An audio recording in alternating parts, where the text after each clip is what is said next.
Joining me now, James Hohmann, national political reporter for Politico and Democratic strategist, and BET columnist Keith Boykin. Thank you guys for joining me. I'll throw it out there, let you both be able to respond to Senator Rand Paul and the developing news that he will continue to talk until he can speak no more. His own words there.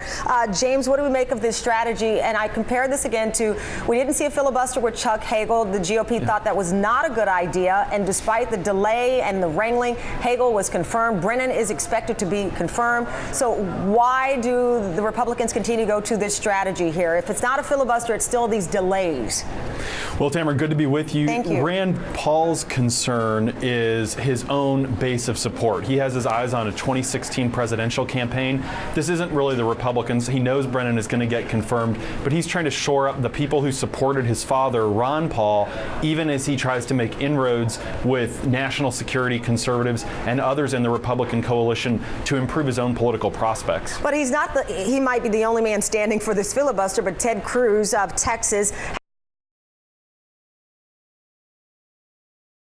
in a new poll there, and he's gotten a lot of media attention as well, national attention, by going after, for example, today Eric Holder. We saw the exchange with Chuck Hagel where he implied that he was somehow supported by Iran and got an endorsement, which was instantly slapped down by Senator John McCain. They are getting the attention not just from their constituents in their table, they're getting the national spotlight.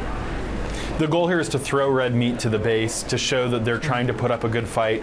Rand Paul knows that John Brennan is going to be the CIA director. He also hopes to draw attention to the issue because he wants a clear, definitive answer from the Justice Department that they will never use a drone on American soil against an American citizen. Eric Holder said it was unlikely, but he did not firmly close the door in his back and forth with Senator Ted Cruz. And Keith, we're operating under hypotheticals here, as Eric Holder pointed out, in this if-then scenario, and saying that it would be unlikely that to have to carry out such an act because the person would be in the United States and you can apprehend that individual. That was Eric Holder's explanation. Right, and I have questions and problems about the whole Obama administration's approach to the drone policy.